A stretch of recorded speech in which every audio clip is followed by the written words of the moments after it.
Bantuan langsung tunai atau BLT BBM sebesar total Rp600.000 sudah dapat dicairkan bagi penerima manfaat keluarga penerima.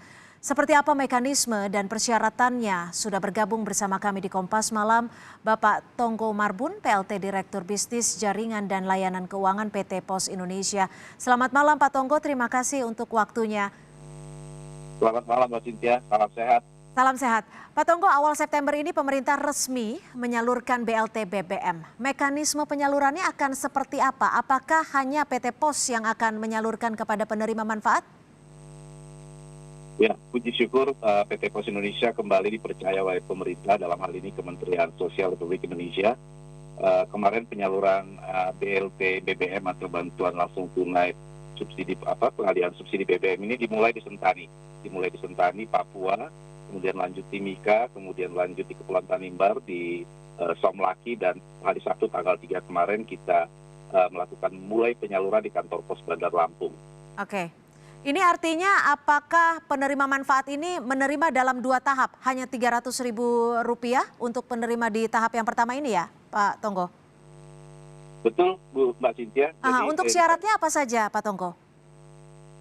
Baik, jadi KPM akan membawa surat pemberitahuan yang kami kirimkan seduanya, kemudian membawa IKTP. Nah, mereka datang ke kantor pos atau datang ke penyaluran komunitas, atau nanti kami tergantung, tim kami akan memverifikasi kebenarannya, kemudian dicocokkan, difoto, dilihat di data NIK-nya, dan kemudian mereka mendapatkan manfaat tersebut.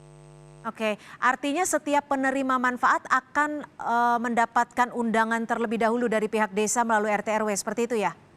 Ya, betul. Oke, bagaimana jika ada warga yang tidak mendapatkan surat undangan karena tidak berada di lokasi yang sama atau berdomisili yang sama sesuai dengan alamat KTP? Ya, jadi surat undangan ini merupakan sarana untuk memberitahukan ke KPM sebenarnya, tapi sekaligus juga sebagai undangan menjadi alat bagi petugas kami untuk melakukan verifikasi penerima. Jadi sehingga surat undangan ini merupakan hal yang wajib, Mbak Cynthia, yang dibawa oleh KPM. Nah, jika mereka kebetulan belum mendapatkan surat undangan ini, bisa mendatangi kantor pos terdekat. Kantor pos terdekat artinya tidak harus yang berada sesuai sama dengan alamat di KTP, gitu ya? Ya. Oke. Lalu untuk penerima manfaat ini artinya bisa menerima manfaat BLT dari kantor pos terdekat dari domisilinya. Jadi bebas di kantor pos mana saja juga bisa?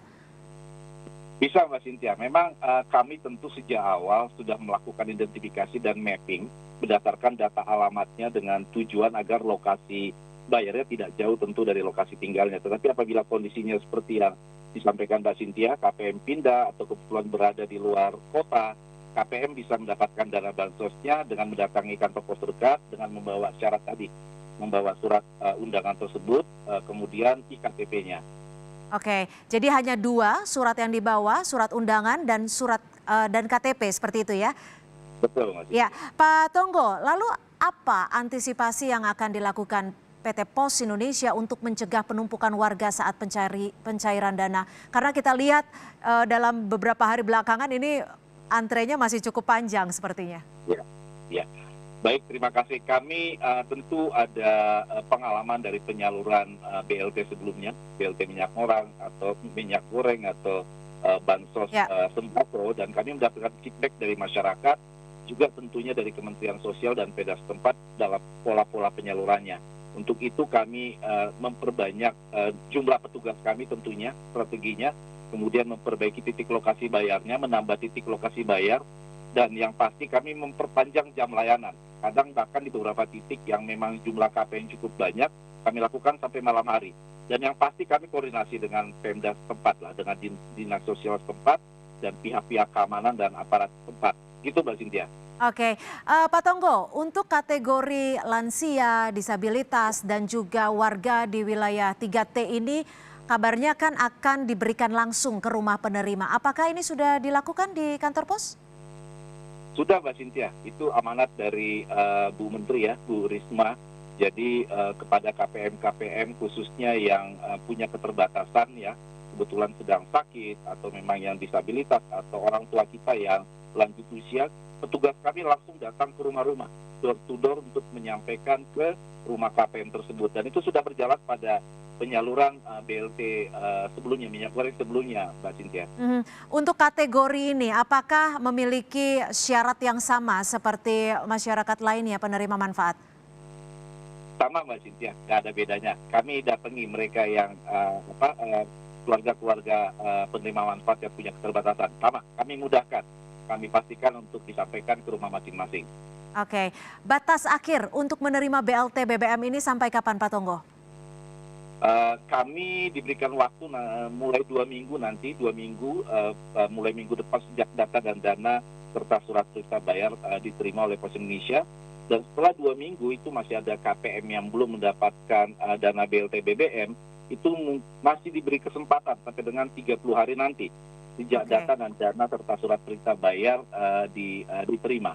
Oke. Gitu, Mbak. Artinya ada waktu kurang lebih sekitar 45 hari untuk penerima manfaat mencairkan saluran ataupun bantuan BLT BBM-nya. Lalu jika dalam 45 hari ini belum juga bisa mencairkan, apakah bisa dikumulatifkan di Desember mendatang? Tentu nanti ada mekanisme sendiri. Komitmen kami, waktu yang diberikan, target waktu yang diberikan oleh Kementerian Sosial adalah 2 minggu. Dalam kondisi-kondisi tertentu bisa saya sampaikan seperti tadi, dan selanjutnya kami akan melaporkan dan berkoordinasi kepada Kementerian Sosial mekanismenya. Oke. Baik, terima kasih. Mudah-mudahan BLT BBM ini bisa disalurkan secara merata bagi penerima manfaat dan penyalurannya bisa dengan lancar. Terima kasih Pak Tonggo Marbun, PLT Direktur Bisnis Jaringan dan Layanan Keuangan PT Pos Indonesia. Selamat malam Pak Tonggo. Terima kasih Mbak Cynthia, salam sehat. Salam sehat.